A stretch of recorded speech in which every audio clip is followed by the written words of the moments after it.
Again, good morning. Thank you all so much for joining us. I am a little overwhelmed because we have people from all over the US. We have people in Brazil, we have people in Germany, we have people in Austria, we have people in Kenya, in London. And so super grateful for y'all being here. Again, welcome to Reimagining Urban Planning. It's a seminar series that very much openly critiques the way in which we as urban planners those who work adjacent to urban planning have been trained. There is a common denominator for all 350 of us who are here today. And basically, it's this iteration of the profession is no longer working. These conversations are intended for us. So one, again, critique the way in which planning has been taught and in the ways in which we operate and work within the field, even if you yourself are not a planner. And we're also hoping to demystify a little bit what urban planning actually is, right? So we're hoping to engage in those conversations and again find different ways and different frameworks to make us, to create a planning profession where everyone belongs. Today's seminar is, I'm very excited. Some of you may know this and some of you may not know this, but in addition to being an urban planner, I was trained as a dancer and choreographer, and I am also a practicing artist. And this seminar specifically is about embodiment and urban planning. Today, we really focus on the role of the body, particularly because urban planning has very much only focused on the built environment. Sometimes planners be forgetting that there's people and actual bodies who have to navigate the spaces that we seek and design.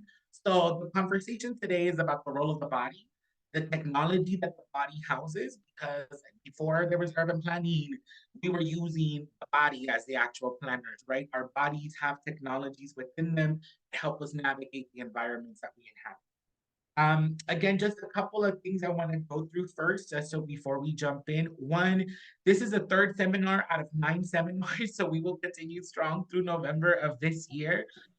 We are hoping to reimagine this seminar series into a course through our online platform called OBI University. If you haven't checked out the Institute University, there's a lot of courses that are free in our different frameworks like targeted universalism, around bridging, and what belonging without othering looks like. So we will be in conversation to reimagine this series into a course, and if they'll have ideas and strategies and want to collaborate, please let me know. Also, we are now finally have figured out that after this seminar, the first 3 seminars will be online on our YouTube channel. So I'll make sure to send that over. A lot of folks have been asking for the seminars, but I was like, wait, girl, we gotta turn this into a course. So let me figure it out. Again, I am mad at all 3,000 of you all who are part of these email lists because I was personally hoping it was only gonna be 50 of us. But now you've turned this into a movement, and I'm mad at all. Cool.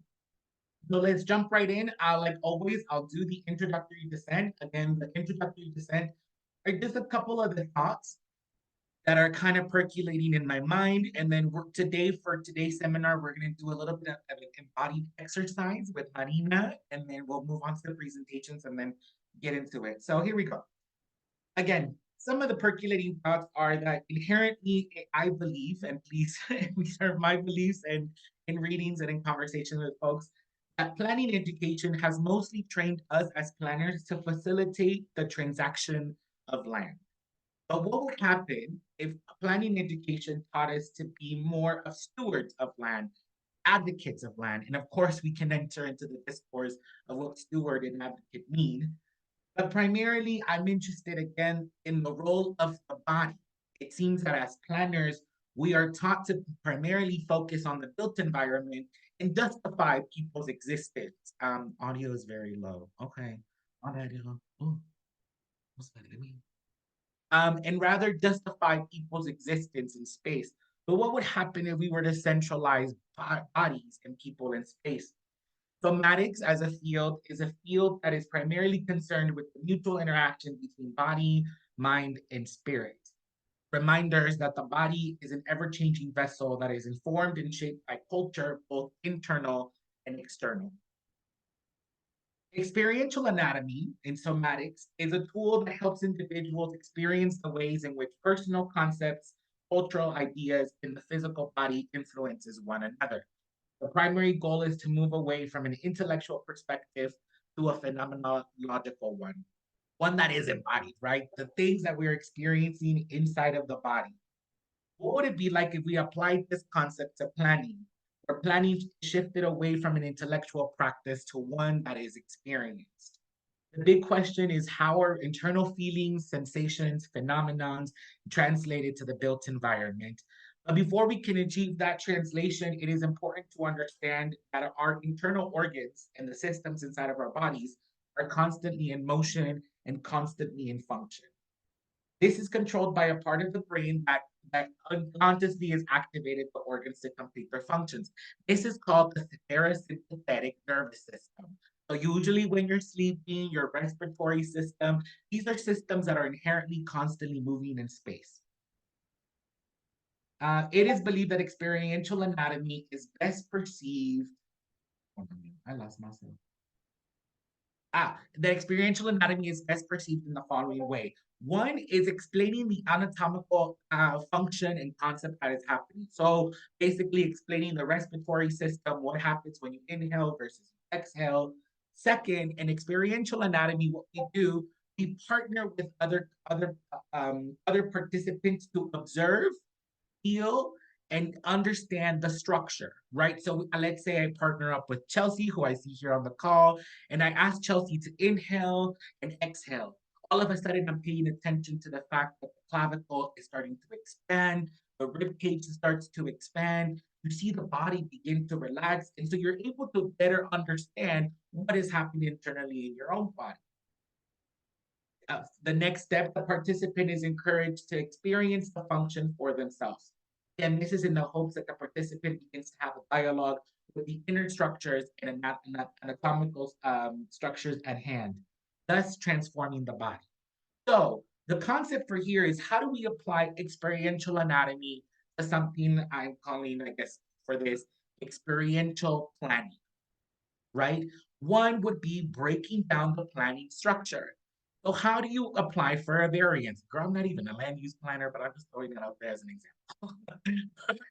Right? Like, what is the process of explaining a variance, right? Or attaining a variance, or what even zoning is, right? So explaining the anatomical structure, partnering with community to explain the anatomical structure of noticing. You do realize that when you cross the street, now you see a bunch of factories, right? This is now a shift from one type of zone to another type of zone, right? The intention is that with the experiential anatomy, we have an opportunity to not only make planning something that is abstract, but something that it is experienced. Again, regardless of what mechanisms and systems are explained, we as planners are always, and people are always going to be in a relationship with the built environment. The next section is called embodying ecologies. For this, I want us to go back during the time of pandemic. I know that may be a little triggering, my bad, y'all, but I want us to just kind of go back to that moment. Do you remember when we first started going back to public spaces and you had to decipher what 6 feet actually meant? Do you all even know what 6 feet actually feels like? You know, people were hella too close and you're like, girl, you're like a foot away, move over, move over. Did you possibly try to remember someone in your life that is approximately 6 feet tall and you imagine them laying down, trying to find some way to tell what 6 feet apart actually look like? Or do you remember walking into a grocery store and all of a sudden there were arrows guiding you and in some way guiding the direction of the traffic flow in the store? What was once a free flowing choreography now became a one-way traffic lane. I ask you to revisit those moments because those moments are maybe some of the most palpable moments that we have of embodiments that we can all relate to. Embodiment is a study and practice of building body consciousness, the understanding of what it feels to be inside of our own bodies. Listen, we are all lowercase b body, but the relationship of uppercase b body is only yours. You are the only person that can understand what the fabrics that you're wearing feel like on your skin, what your pelvis feels like if you're sitting, if you're resting up against the wall. That's a relationship only you know. But of course, we are social creatures. We are also in relationship with the built environment. thus the body becomes an extension of the urban environment. The question we're asking ourselves today in this seminar is how can we build our relationship with our body and allow the body to serve as teachers?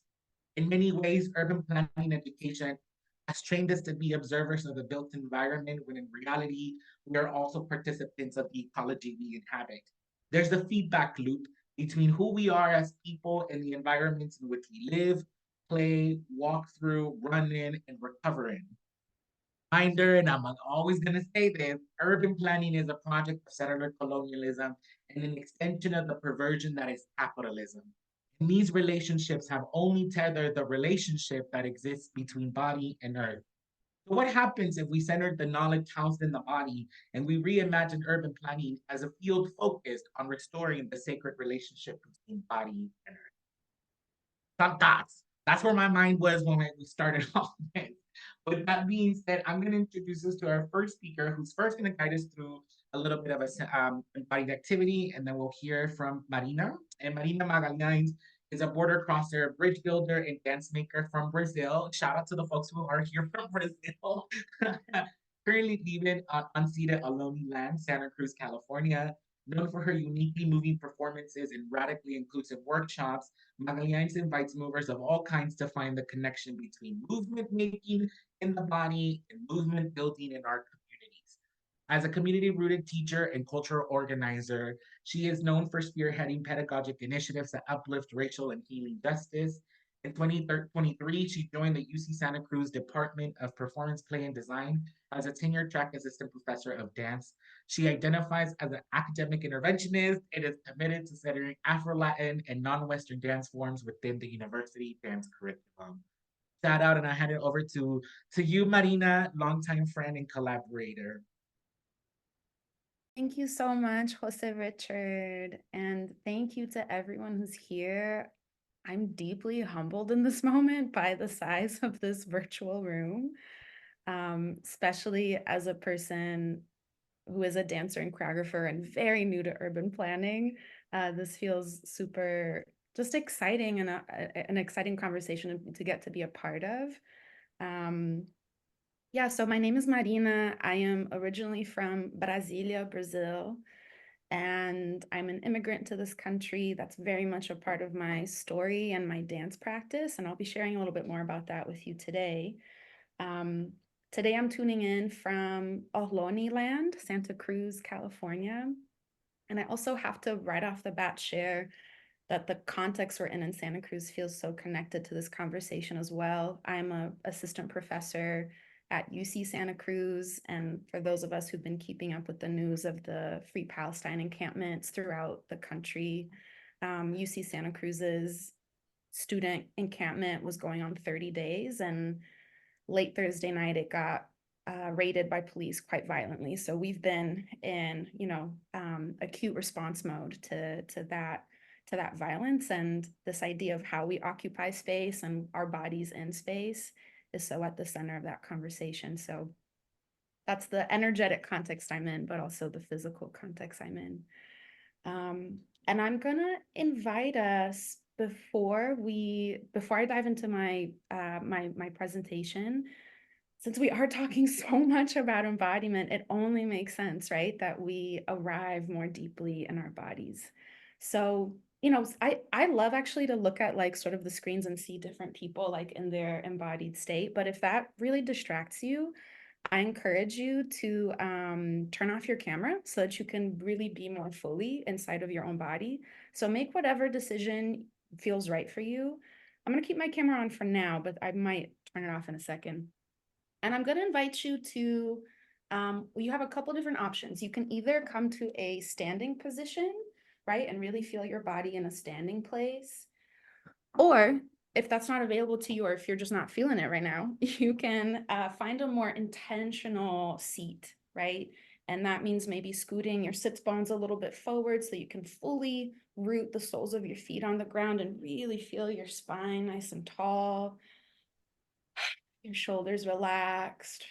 So find that place for yourself wherever that is. And again, no need to look at the screen. I'm actually going to go ahead and turn my camera off now, and you can just follow the sound of my voice. And sometimes I feel that I need to like wiggle my body a little bit before I settle into stillness. So maybe you're like shaking things out or yawning or stretching. Get the jitters out. And when you feel more ready to settle into a place of intentional stillness, start to arrive there.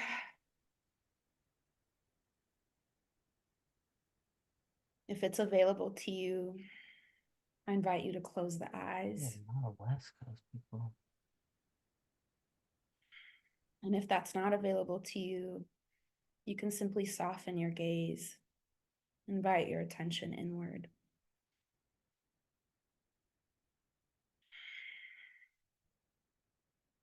And rather than thinking you need to force the breath to be deeper or anything other than it already is, just allow yourself to observe it.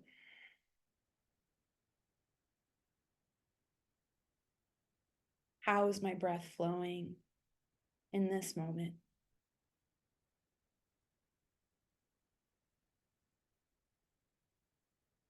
Notice where the breath feels a little bit more stuck, maybe more shallow.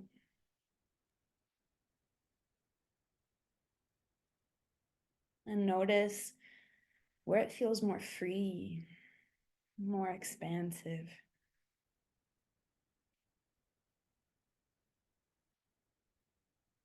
Maybe you feel firmly rooted on either side of that spectrum. Maybe you feel yourself oscillating.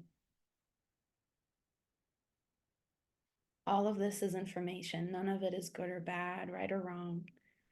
Collect all of it like the most curious scientist. Valuable information telling you about where you're at right now.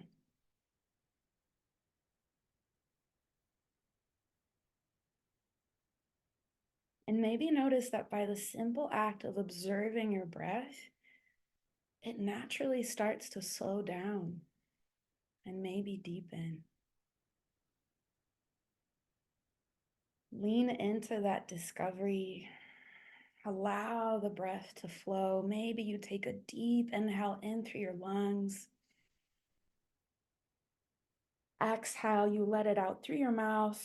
You can release a sound, a sigh. Nobody can hear you right now on this call, so you can be as free as you want.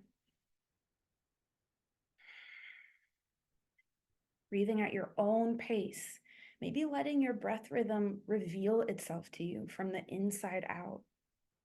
So again, we're not forcing it, but we're allowing, letting your body feel that difference between forcing and allowing something to happen. And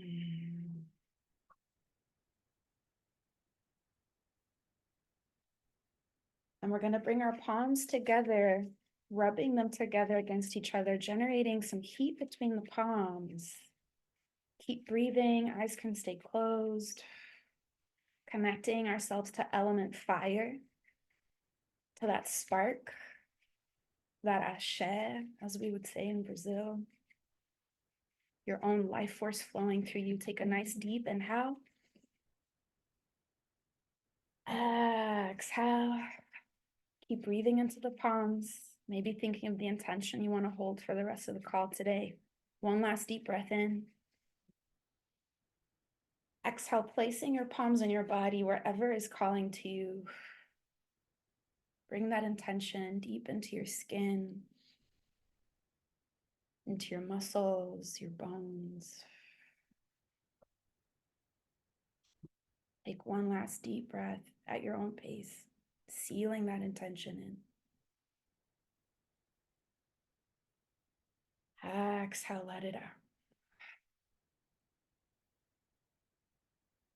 And very gently at your own pace, start to bring gentle movement back into your body. Maybe blink the eyes open. See where you are in space. Situate yourself back. And I'm going to, transition into my presentation. Thank you so much for joining me in that. I sort of did that selfishly, to be honest, because I feel way more rooted and present now.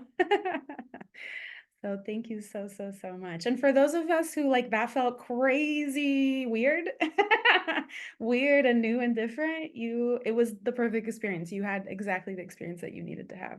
I believe that very deeply. Okay, so I'm going to share my screen. One second. All right. So hopefully we can all see this. It's loading. Okay, here we go. So I can't see any of your screens right now. Jose Richard, maybe text me on my phone if something's going on or if I need to be aware of something. Yeah, because the chat, I can't see the chat or the screens right now. All right. Sounds good. I'll do that. Thank you, Boo. Jose Richard and I, by the way, know each other for a very long time. We met when they were in high school and I was a itty bitty professional baby. So this is extra special that they and I are getting to be in conversation about our work. All right. So today I'm going to be sharing a little bit more about my work. It's called Body as a Crossroads. And I'll share some principles and practices about this work. It's a work for radical embodiment. That's the language that I've been finding to best describe it. And Body as a Crossroads is a methodology for radical embodiment that I've been spearheading for several years now. Though I like to say that it's something I've been practicing my whole life and just didn't have language for. And in the last several years, I started to formulate language and framework for it. It's a methodology that posits embodied practice as ancestral technology for navigating change and uncertainty. And so today I'll share some key principles and practices, and hopefully I'll also have time to share a short excerpt of a dance film called Apariciones, which I choreographed a few years ago. So the first principle that I want to share that is a core principle in Body as a Crossroads is this idea of body as teacher and generator of knowledge. And the quote that you see here on the screen, "Our bodies know," was one of the core values of a really beautiful collective that I got to be a part of, that Jose Richard was also a part of. It was a collective of artists and healers in LA called Dancing Diaspora Collective. The dancers featured in this photo, Bianca Medina and Liana Berman, were also core members of that collective. And Our Bodies Know was one of the central tenets of our work together. The collective is no longer in existence, but the core values, of course, live on. So in order to share a little bit more about this principle, right, of body as teacher and generator of knowledge, I'm going to read a little piece of writing, and I invite you for the rest of this presentation and for the rest of this call, really, to continue tuning into your body and giving yourself exactly what you need in order to really receive what is being shared. That might mean that you need to move around while you're listening. It might mean that you turn your camera off. It might mean that you're closing your eyes and letting the words wash over you, whatever that looks like for you. I invite you to be in that space. Our bodies know. Our bodies know the trauma we house and the medicine we need, alchemizing grief into saltwater tears and burying pain deep in our organs until we are safe enough to release it. Our bodies carry memory, transgenerational and our own, knitting scars onto our skin and storing legacies of resistance in our DNA. Our bodies often know before our minds consciously do. They can communicate to us through subtle signals, like hair prickling at the back of the neck to warn us of danger, and far more overt, sometimes painful ways. At the heart of the Body as a Crossroads methodology lies the assertion that our bodies are highly intelligent generators of knowledge. And by tapping into them, we are able to think, imagine, and create from vastly different paradigms than the ones afforded to us by dominant, disembodied systems of white supremacy, capitalism, ableism, and heteropatriarchy. So the second principle I'm going to share about is really more of a practice. It's called building a listening practice. And if the body as a teacher principle speaks to the what of the methodology, then I think this practice explains the how, right? How do we treat our body as teacher? How are we in that relationship? And I think it's through one of the strategies, one of the tactics. It's by building a listening practice. And the person pictured in this photo is a dear, dear teacher of mine and pioneering choreographer from Brazil named Rosângela Silvestri. And I'm going to be reading a little bit more about this principle in relation to her work as well. In Body as a Crossroads, listening is not simply an auditory nor passive activity. It is an active, whole body experience. We listen with the crown of our head, the soles of our feet, the surface of our skin, the back of our rib cage, the strength of our thighs, and the softness of our bellies. This listening practice can create a rupture in our sense of linear time and physical space. It allows us to travel across generations and geography, recovering pieces of ourselves that reside with our ancestors, the soil, el colibrí, a maresia. Inspired by the candomblé religion that she grew up in, Brazilian choreographer Rosângela Silvestri calls this listening practice one of trance. In the candomblé tradition, worshippers enter trance in order to manifest spiritual entities personified by elements of nature, known as orishas. In conversations I've had with her, Silvestri spoke of trance as ancestral technology that she deploys both in her dance practice and her everyday life, saying, if I'm not in trance, I can't receive what the exchange has to offer me. So I'll share a little bit more when I get to the Apariciones video about Orisha, since it's one of the very present elements in that video.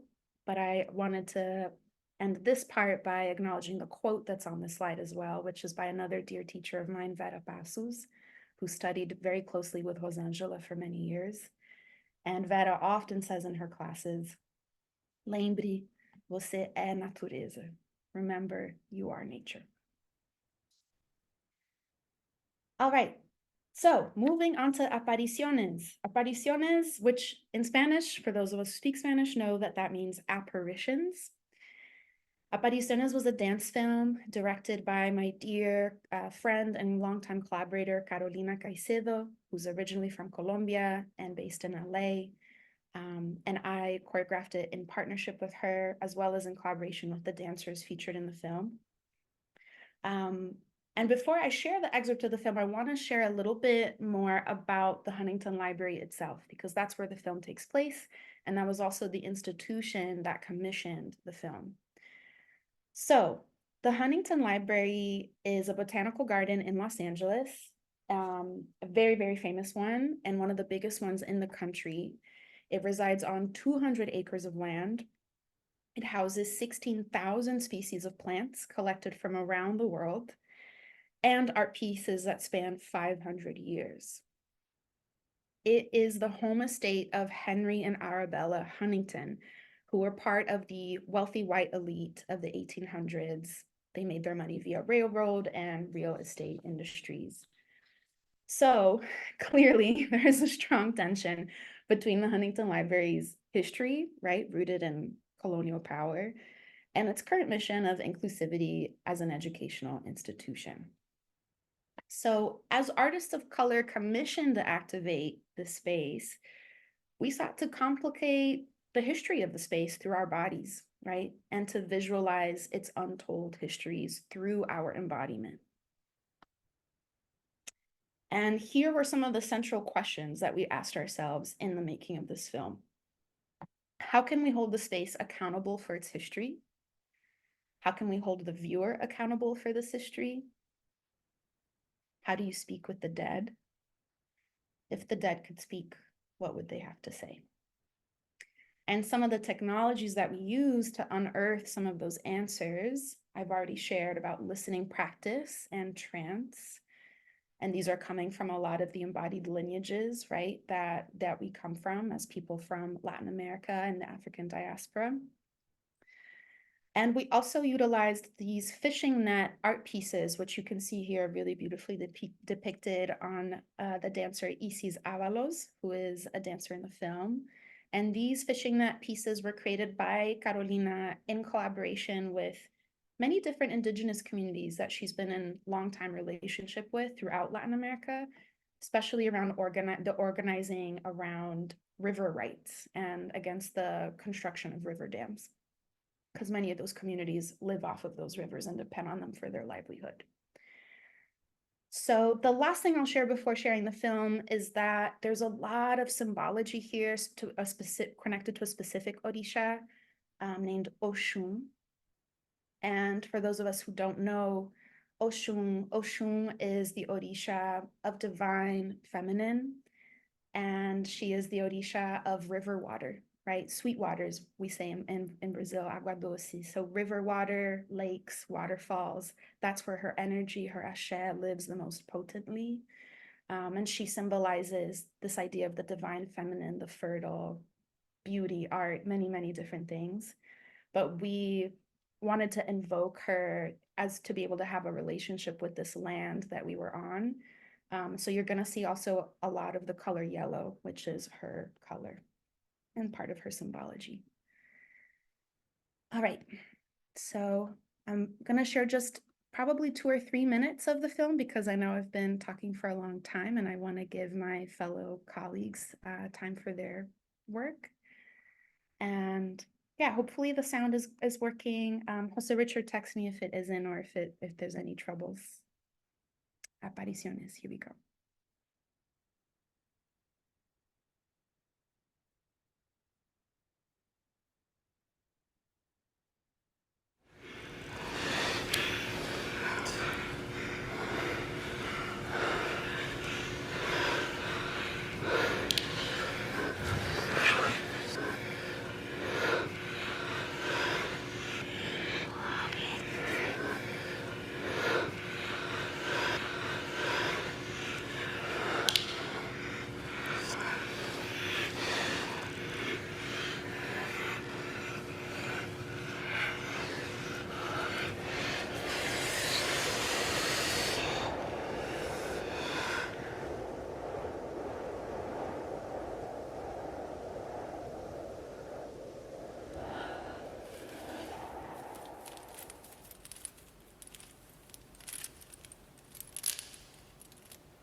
Unfortunately, that's all the time I have to share. That film is a 9-minute film, and I can send a link to the fuller version of it if folks are interested.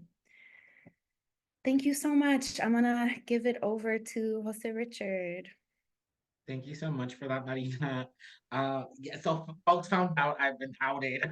Jose Probably Richard, saw get me started. dancing. In addition to being an urban planner, yes, she's a dancer. But truly, I think that's why I became an urban planner. And so excited to be in conversation with other artists who exactly I think at the core of what we do is because it is our love for place, people, and just in performance as well. And so to work at the intersection of that three is important. So many questions already and so many thoughts. I think particularly all of y'all should be taking notes at listening practice because we need to be listening more as urban planners and doing less talking. But I digress. I'm going to turn it over to our next speaker, Tanika K. Tanika K. Buchanan is a dancer, choreographer, and urban planner. She received her Bachelor of Science in Theater with a dance focus and minor in community planning from Kansas State University, and her Master's in Urban Planning and Policy from the University of Illinois at Chicago with a concentration in spatial planning. Currently, she's an independent dance artist, choreographer, and breathwork facilitator, and worked for the City and County of Denver's Community Active Living Coalition in the OCBE division as a community street program administrator. Her professional mission is to continue to serve as a change agent and use an intersectional approach to placemaking and placekeeping that strengthens communities and bridges cultural gaps. With that, I'll turn it over to you, Tanika K. Thank you. Hi, everybody. Well, first and foremost, can we just do some snaps or some claps for Marina? Thank you. And I think I saw you, Jose, in the back somewhere. I saw you in there. I saw you. So let me share my screen and let me make sure that you guys can see this first and foremost. Yes, maybe. Absolutely. Yes, we can see them. Perfect. Okay, so hello and welcome. My name is Tanika K. Buchanan, and I feel fortunate to share this space with you all today and grateful to speak alongside Marina and Jose. I'm excited to listen and learn, as well as collectively unmask the topics of the embodiment and urban planning. I'm going to take the approach of like heavy on specific techniques and methods, urban planning methods that we can actually apply with the embodied lens. So first and foremost, let's talk about the journey. Sometimes I don't know how I got here, but I'm happy that I met the people that I met, and I'm happy that we're in the shared space. So yes, I've got a Bachelor of Science in Theater with a dance emphasis and a community planning minor from Kansas State University. I focus heavily on the Black dancing body explored through color theory social experiment, where we explored color theory concepts on the Black body, on the brown body, and all the things in between. I want to first and foremost say and acknowledge the fact that I'm a first generation Jamaican American, and I would not be here without the lineage and the sacrifices from my family. I'm very proud of that, and I'm sure my ancestors are there patting me on my back. I'm also a Chicago native, so that's exciting as well. And I'm an artist. I'm a dancer, choreographer, and I do and work heavily with dance film.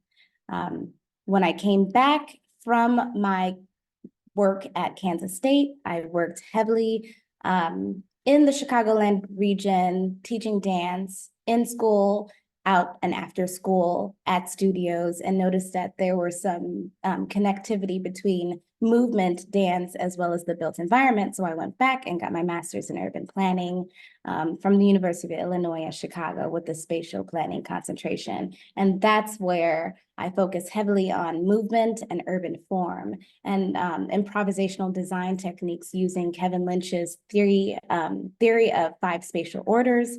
And I paired that with dance notation as well as a color theory lens. And this was used as a metrics to analyze activated and deactivated spaces. I'm currently pursuing a second master's in dance, and I'll be starting in the fall from CU Boulder. And with all my tricks and trades, I decided to get a certification in breathwork as a vessel for BIPOC individuals and communities to release and rest. I feel real fortunate to be that vessel and being able to share space and collectively unmask with them. I'm currently living in Denver, working as a community streets program administrator, administering the microgrant program for the city of Denver, focusing on active living, active transportation, mobility safety in the built environment. And I also administer the community streets program where there's art and placemaking meeting the built environment. So it's a sweet spot. So my first thing, I'd like to first affirm the space that we are occupying currently and pair them with a call to action. So for me, I believe that planning is our ancestral right. This is my belief. This is how I've always felt. It is who we are at our core. And I'm calling everyone, it's a call to action to return to the essence and embodiment of this process. So I'm juxtapositioning the embodiment and planning, and I believe that it's our birthright completely. If this looks like decolonizing your internal and external systems, returning to indigenous practices and speaking up and taking up space, I encourage you to take up space. You are right where you need to be. I'll speak candidly about the intersections of embodiment and urban planning and pair those with tangible tools to take back with you and to apply to your personal practice. So for all of you hip hop and R&B heads out there, the great Lauryn Hill from her Miseducation of Lauryn Hill album, and the only album at that, said it best, how you gonna win when you ain't right within? So I pose a question. How will you plan, shape, and mold cities if who you are at your core are not aligned with the mind-body connection? Who are you? Who are you at your core? And so the best way to address it is to define it. And I define embodiment as the mind-body connection, the body's experience that are materialized in their most visible or invisible forms. And so what does that mean to me specifically? I was looking at synonyms that were similar to embodiment, and I ran across manifestation, incarnation, realization, and then I stumbled across the term soul, and I thought that was pretty peculiar, but it resonated with me. And I believe that the embodiment is truly the soul's consciousness. I'm defining this as the soul's consciousness embedded in the built environment, bringing back the soul of planning where we are interconnected. So today we'll talk about 4 elements: how to get closer to embodiment, how to facilitate it, how to linger in embodiment, and how to apply it to our everyday. All right, how do we get there? How do we get closer to the embodiment? I'm going to tell you where to go, but I'll tell you how to get closer. And for dancers, they have a keen sense of body or spatial awareness because they're first encouraged and trained to be aware of their body and their internal selves as it relates to their external selves. They are in tune with their body stories. The first thing I'd like to address is that the chemical in our body, specifically to us knowing, is in our gut, the second brain. And I'll talk more about it later, but that is something that we need to be applying to the planning practice. So the first tool is body mapping or narratives of the lived experience. This can be paired with site visits or observations. It can be paired community meetings. It could be a part of your community engagement strategy. And some questions that I think we should all be asking ourselves and those that we're sharing space with is, what was your body story when you went to the site? What part of my body was at ease? What part of my body was tense and uncomfortable? What is my body rejecting? What has the body accepted? Then, after all this, map this on the body silhouette, similar to the image that you're seeing in the blue silhouette. Body mapping as a planning tool is important because it does, in fact, materialize the internal self with the built environment, which leads to this idea of the second brain. And there's a chemical or a system called the enteric nervous system that regulates our gut. And though it doesn't have similar chemicals or more complex chemicals similar to the brain, it does have similar chemicals and practices and cells that help us digest and also alert us when something just not right. And so I know here in our group, like, I'm not quite sure, but something in my gut is telling me this is wrong, or something in my gut feels right. And it's natural. These are the chemicals that help you guide or navigate systems, navigate the built environment, and move through the city or spaces more fluently or with rejection. So this is your instincts, this is your intuition and your sixth sense. How are we applying this to the embodiment and to the built environment? And understanding that the planning process is oftentimes like cyclical. One must integrate the body mapping to the planning process and return to the practice after the implementation. And I'll talk more about that later on. So now, how do we need to facilitate embodiment in the core practice as planners or people that mold and shape cities? Sometimes we develop ideas in silos, but we are not the masters of everything, okay? Even though we like to be know-it-alls, we are not the masters of everything or the keepers of resources. And I do not claim to be a gatekeeper at all. You can get all the information from me. This opens up the door for collaboration. Why not compare this collaboration to breathing? So that's why I consider this as the internal and external exchange, similar to breath. In my breathwork practice, I like to compare breathing as the form of co-creation with your higher being. As you inhale oxygen and exhale carbon dioxide, that gas exchange facilitates a form of wellness that sustains the quality of being. And unfortunately, we don't use the full capacity of our lungs, but once we do, it feels top tier. We're more at ease and we're more in, the young folks say, in our bags. I don't get that, but the young folks say in our bags, you know? So there are some people that are talented and specialize in these forms, and why not do that internal external exchange similar to breathing?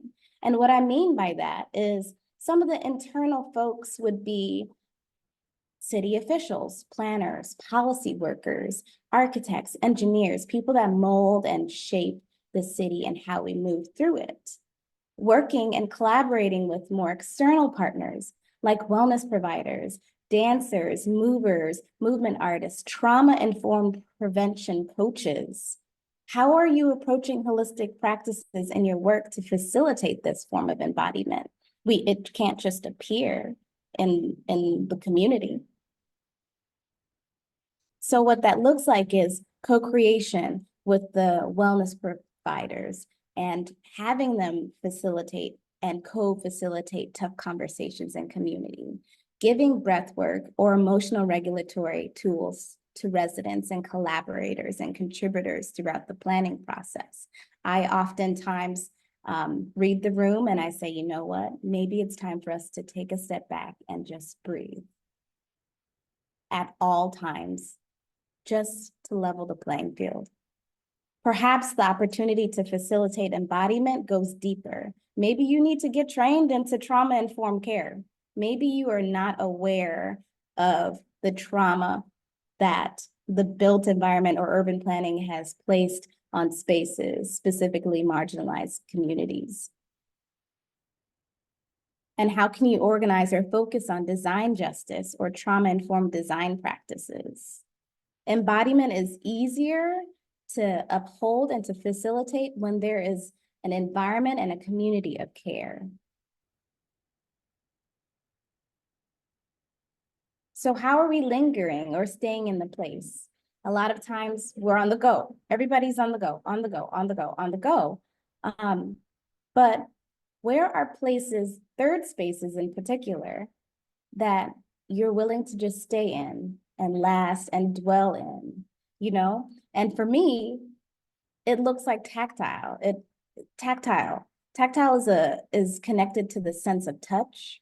It's a significant somatic tool that enhances one's ability to activate one's muscular system, increase mobility. And as a dancer, I use this tool to facilitate embodiment as well, to dwell in the soul's consciousness, and it's an excellent improvisational tool. I was asked earlier, in what ways has urban planning hindered the relationship between the body and the built environment? And for me, I believe that it's hindered the relationship between the body and the built environment by not developing tactile design and approaches to build environment to enhance the mobility for all abilities. And it's such a miss because the body and the mind already knows, similar to what Marina said, the body and the mind already knows what we need and what community needs. So there's such a thing as tactile paving typology in designing the built environment. But what other design and planning techniques can we embed in the core work that we do? Why are we just placing flowers on this corner? It should be intentional in our beautification process. It should be intentional while we're utilizing more paving typologies in the built environment and some of the permanently built infrastructure. We should be rooted in intention when we're talking about ADA accessibility, advancing design for visually impaired users, notifying them of the significant changes that impact while they're actually introducing or interacting with the built environment. If you can't see, how could you facilitate or linger in embodiment? How are you providing this space for all? And my solution is more tactical urbanism, more tactical urbanism. And tactical urbanism is basically a low-cost, temporary change to the built environment where you can place a cone up on this sidewalk or this parking lot area and reimagine what it might look like if we prioritize people and prioritize embodiment. And so here are a couple examples of folks applying tactical urbanism in the right-of-way, in the parking lot, on a parking street where they're putting up seats and grass and potentially your third place living room, a place where we don't normally prioritize people, but we prioritize vehicles. And what would happen if we took up space? What would happen if we decided to use tactical urbanism to reintroduce embodiment into the built environment? So how are we applying the embodiment? I like to call this the embodied planning process. Maybe Jose is like, get me body Beyonce planning process. You never know. But typically what happens in a cyclical process, it's the goals and objectives and the data collection happens first. Then it's the policy and strategies. And then following that is the planning and design. And then we have implementation of plan and the evaluation and feedback. And I've identified spaces that you can incorporate the body stories. And that looks like in the beginning of the process, you can do body stories as a community engagement strategy. You can do body stories to analyze how is the audience, how are the residents really interacting with the built environment, right? And then I place lungs in every sector or your internal and external exchange with both planners, architects, engineers, with external partners similar to trauma-informed care practitioners, dancers, musicians, and I believe that they should be embedded in the entire cycle of the planning process. And as you can see on the third and the fourth note, tactile or tactical urbanism. How can we do low-cost infrastructure change in the planning and design section of the process, of the planning process, and or the implementation process? And this is my embodied planning process as a whole. And those are tangible tools that I believe that you can take away from this conversation, because it's just a conversation, right? With big ideas. And I hope that you return to yourself, continue to be decolonizing those internals and external systems, come back to the embodied process. I am calling everyone here a call to action to return to the soul's consciousness. And thank you. I appreciate it. Let's connect.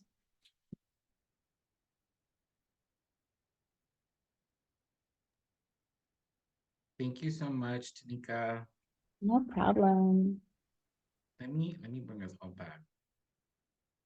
Oh, girl, my camera's not even on. Thank you all again to both Marina and Tanika for having this. Now we're going to engage in a little bit of conversation. I'll start off the conversation. I have some questions. But if you have some questions, please feel free to enter them in the chat or raise your hand. And then, yeah, we'll continue this conversation. Let me go to this. I want to start a little bit with you, Marina. I think what was interesting, again, I think the common denominator in both what I heard from Tanika and you, Marina, was eh, ancestral practice, right? I think very much so.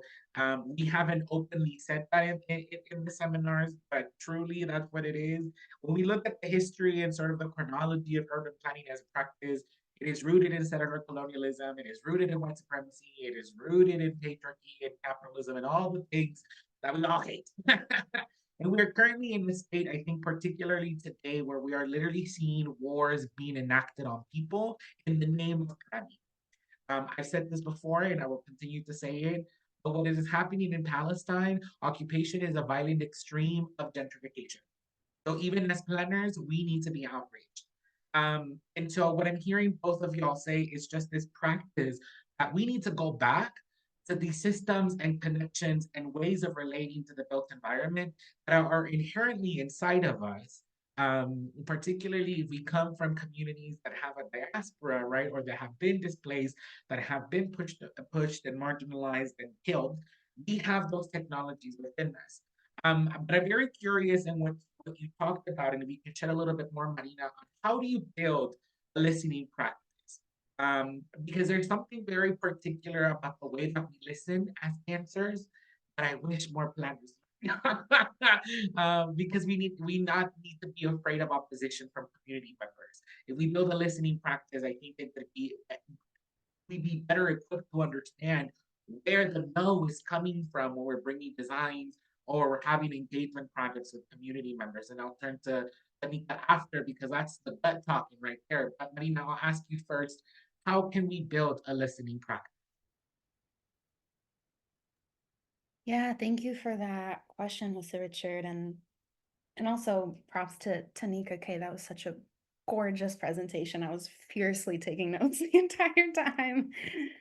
Part of what feels so exciting about all this is that because the old paradigms aren't working for us anymore, it's like we have to create a whole new lexicon, right? Like we have to create new language and new terminology and new yeah, like we have to be reflecting those things. So I really appreciated all the new terminology you were sharing with us, Tanika K.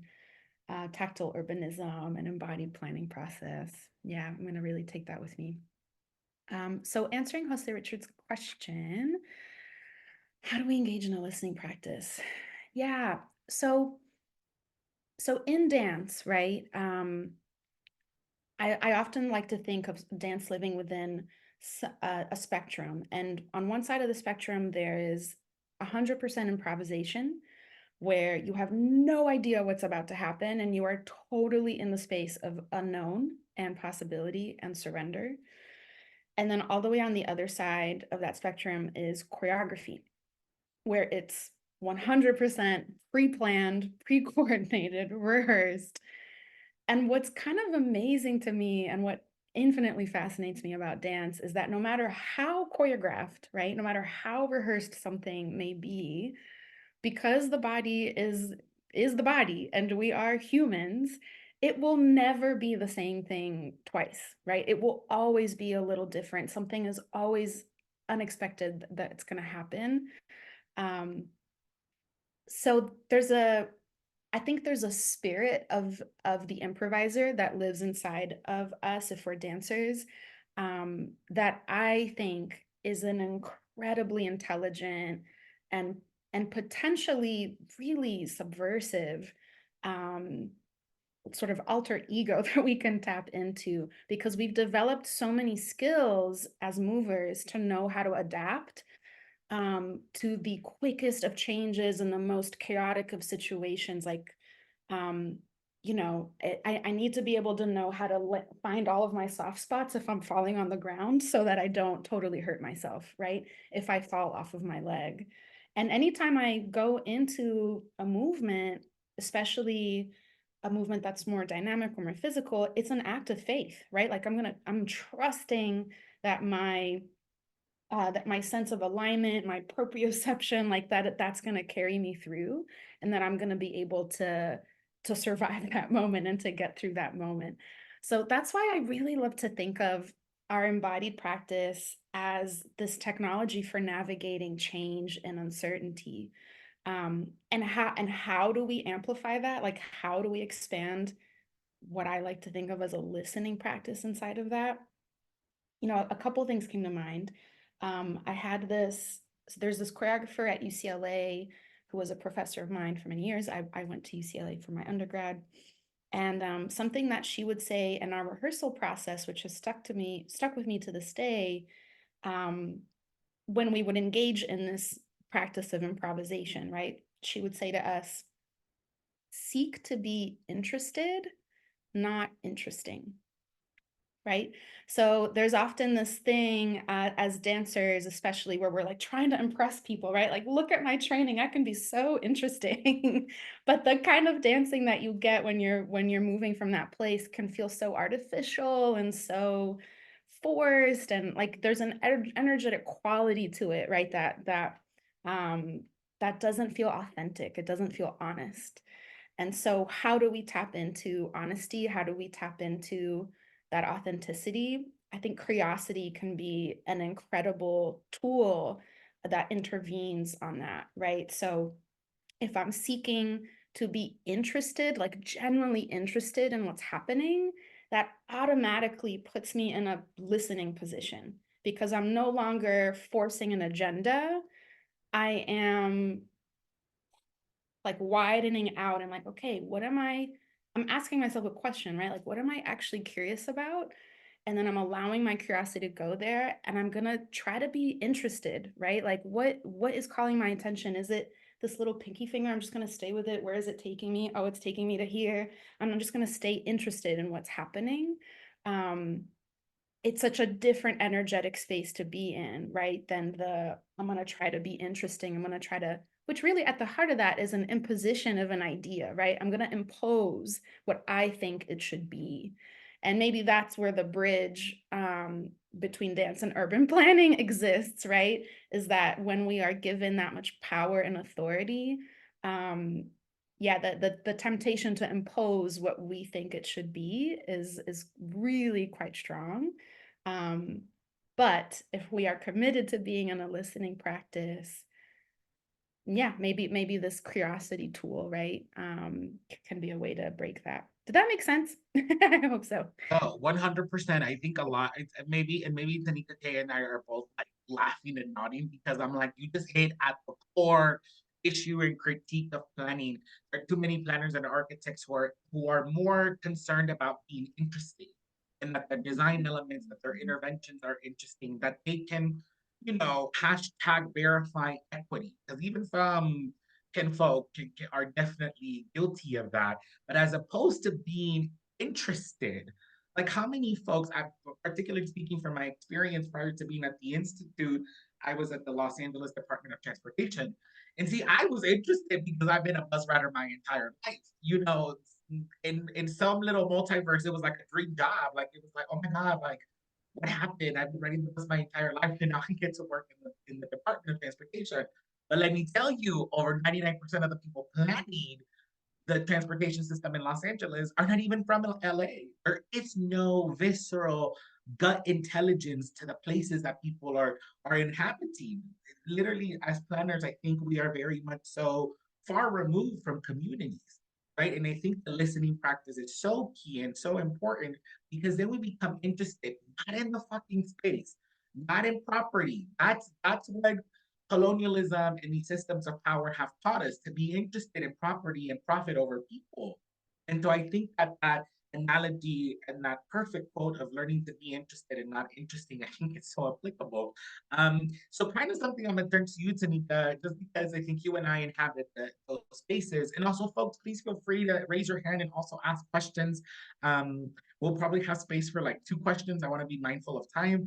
But Tanika K, there's something that Marina mentioned, right? In this notion of, and we know this, right? We can be prepared, but there's always something that's going to happen on the stage that we didn't plan for. One person coming in late, shoot, one of the lights not working, or costume malfunctions, whatever that is. How do you think, or where do you think there is room and opportunity to find some of that improvisation within a planning process? Because we know that at the end of the day, there's always going to be some relationship with a government governing body. Governing bodies always are so critical of improvisation in some way. So maybe some lights or ideas of where do you think there is room within the planning process um for improvisation? You Then know I'll take. what?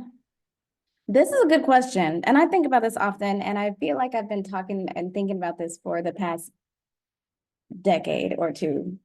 And for a long time, I was searching for the language because a lot of the times on the planning side of things, everyone's like, well, what is the language behind this? What is this? What is that? How are you communicating improvisational design techniques or tactical urbanism? Like, how are you embedding improv to the work that you do, right? But really, it is who you are at your core, right? Like, I can't teach you how to say yes and.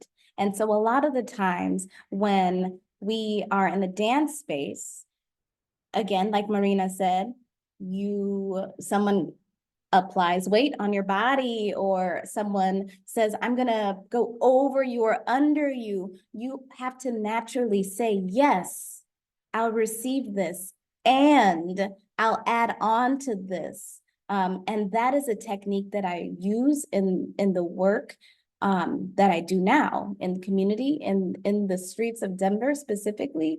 Now I'm saying, yes, this is about mobility safety. Yes, this is about active living. Yes, this is about transportation safety. And we can spark joy in the lives of communities that have been historically marginalized by the work that we have placed on them to unlearn and relearn and unlearn once again. And say, and I will place these mechanisms or these resources and share space with you at the table, and even I'm going to show you how to build a table so that you can have your own table to sit at. And so you can have and embed your own thoughts, because again, I am not the know-all and be-all of planning, nor is anyone else. And I think that if we were more honest with ourselves, if planners and architects and engineers were more honest with ourselves, similar to how dancers are more honest with their bodies, like, I don't know if I'm physically capable of doing that, or I am scared of making the wrong decision, then we would be able to approach systems in a way where it's so radical that no one can unchain it. The barriers are broken. There is a sense of joy and in collaboration with folks that don't quite see, look, feel like you. And I'm encouraging everybody to say yes and, Yes, and.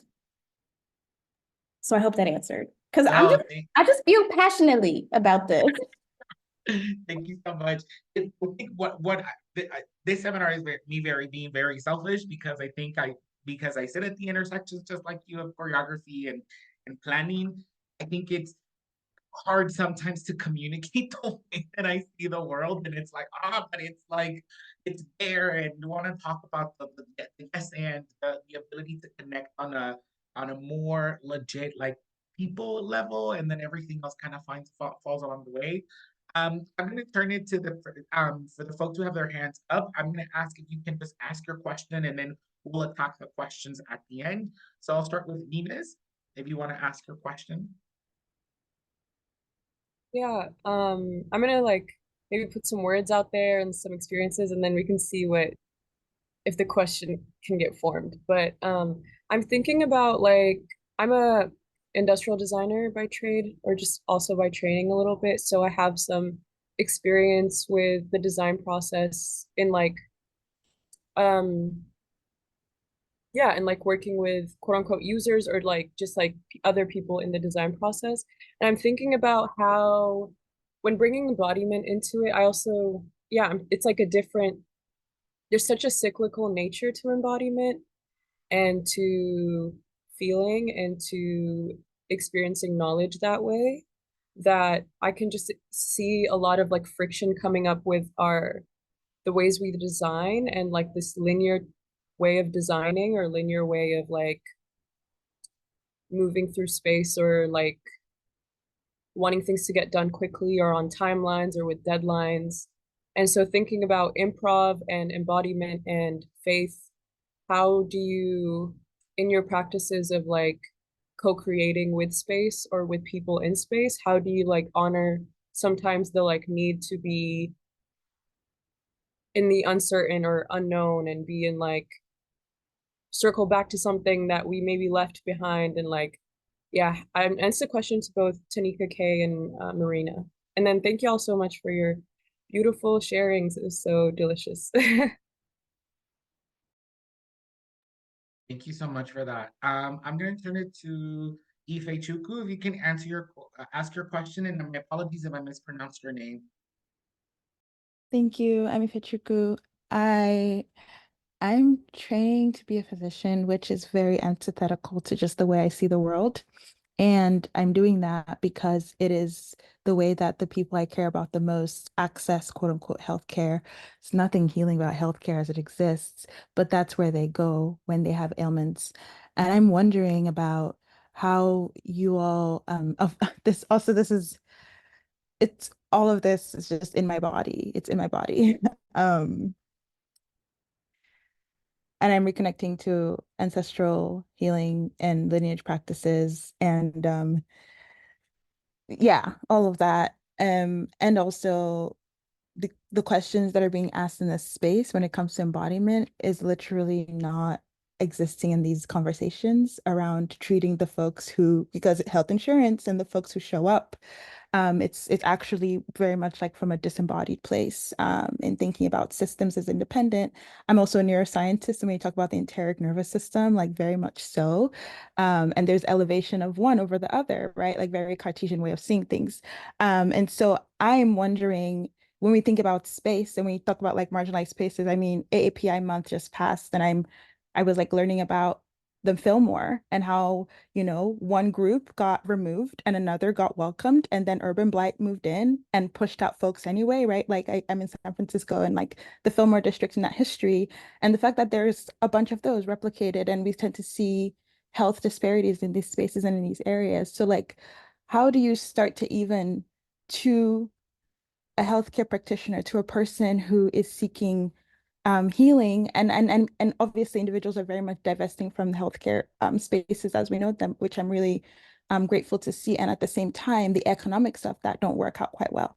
So there are a lot of complexities in what I'm asking, but how do you start to think through or frame these ideas in terms of the actual bodies of folks who are marginalized and the people who these spaces may not be meeting in the way that they need to meet right now? Yeah. Thank you so much for that. I'm gonna lastly take Veronica. I see Paz and Nancy hands up. Please write your questions in the chat. One thing that we do, we take all of the questions that are in the chat and we write them down and send those questions to our speakers. And if they have time to answer those questions, again, we'll share them after as well. There's gonna be guys that come with these seminars. I promise y'all doesn't make me work too much. So Veronica, if you can ask your questions and then we'll try to tackle them in the last couple of minutes. Yeah, so I mean, thanks for everything that you all have shared today. I really loved, I only had a chance to read through the first resource on that reading list that talked about designing from the subcortical state and how different that manifestation is.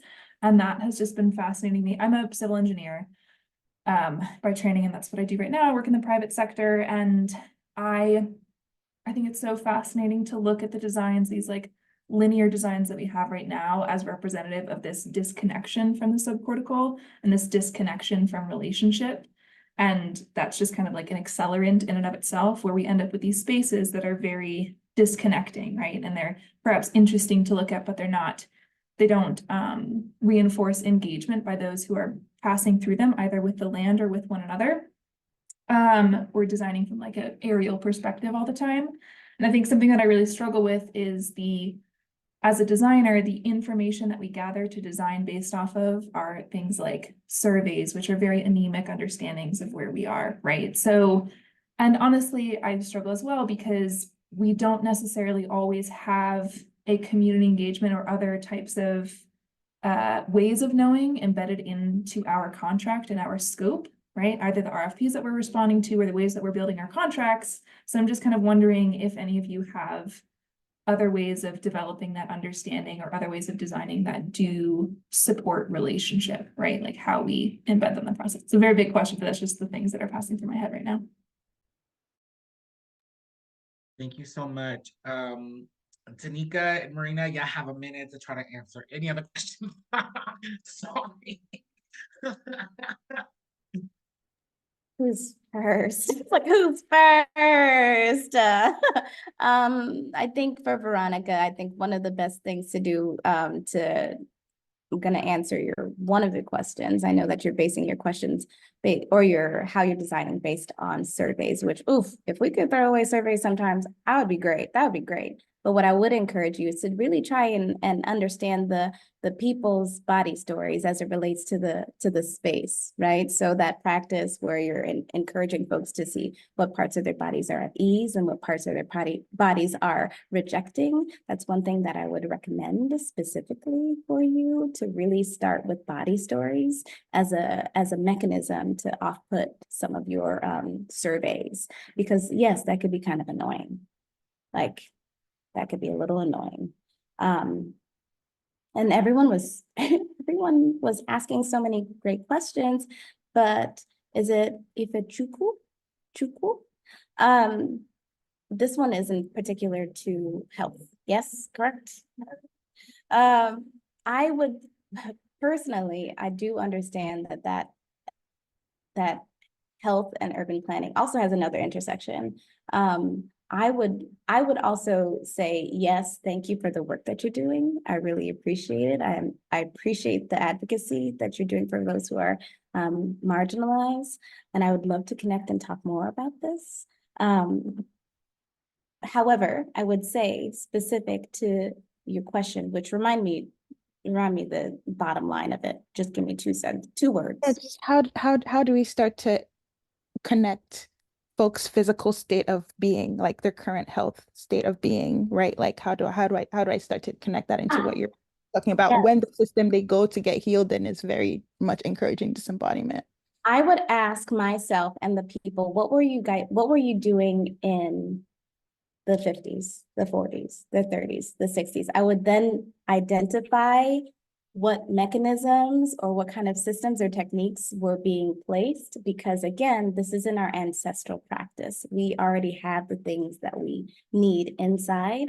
And so maybe the things that were working for them at this time in the 60s needs to be fused, and there's a juxtaposition between the 60s and the early 2000s and this. Like, this is the moment where fluidity really thrives.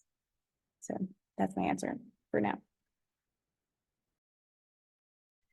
Oh man, I have a story and I'm on like I'm not sure if I should share it or not because I know we're so pressed for time, but Share the story. okay, I'll share it real quick.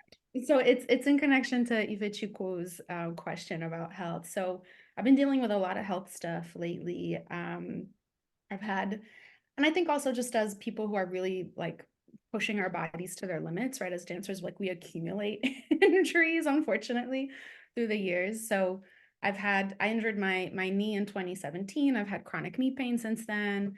And over the last few months, I've been having this really mysterious tendonitis in my foot that won't go away. And of course, I made an appointment with because now I'm a professor at UC Santa Cruz. I'm a first year faculty. So I got that healthcare, I'm putting it to good use. So I went to the podiatrist and, he took a look at my foot and he was like, I think it's tendonitis. And he gave me a walking boot. And I've been wearing the walking boot for 2 months. Zero improvement in the walking boot. If anything, it feels like it's gotten worse. And I was like, okay, this can't possibly be the way to heal this foot, is to just freeze it in this walking boot and be walking like, unaligned for 2 months. I feel like I'm just jacking my body up more. And so I talked to a dancer friend of mine here in Santa Cruz, and she was like, you have to go see this chiropractor here in Santa Cruz. And I was like, okay, I'll give him a shot. I swear to God, I go to this man. In our first session, he fixes my knee, which has been in chronic pain for 7 years. And then I go back to him the next week and he fixes my foot. And he did the most subtle adjustments. It wasn't like that big cracking chiropractic thing. And I asked him, like, what is it that you do? This isn't like traditional chiropractic. He's like, no, it's not. I just call it an actual real physical examination. Because he has a sheet front and back of every single muscle, ligament, and tendon in your body, and he tests every single muscle, ligament, and tendon in your body. And he was able to trace back my injuries to an accident that I had when I was 6, and he like adjusted that part of my body, and then it like was a trickle effect, domino effect, like all the other parts of my body, realigned. So I'm literally now walking without a walking boot, like after this one. Yeah, I know. I'm gonna share his contact. His name is Don Cohen. He's here in Santa Cruz. I'll share it in the chat. But I was asking him to know more about his work, and he was like, yeah, it's stuff that people were doing before the medical industry got really highly medicalized, right? Like really highly technologicalized. Because this dude is older, right? So he's been in the field for a really long time, and he knows how to palpate, certain parts of the body and feel into, okay, neurologically, is this circuit on, right? And so there were all very, very subtle tests like that. And my mind is blown. I'm still processing it, like crazy, crazy, crazy stuff. Yeah, that was my attempt at a short story. But then I didn't want to leave Venus hanging either, because I actually did have something came to me for Venus's question, which I'll share very briefly. But what I heard at the heart of Venus's question was a question about like, how do we deal with the contradictions inside of this work, right? For things that like we want to be in this like listening and in this improvisation, but then we're having to also sort of design and like make decisions. And foresee things before they happen, even though they might not happen, right? So there's this inherent contradiction, this inherent tension at the heart of that work.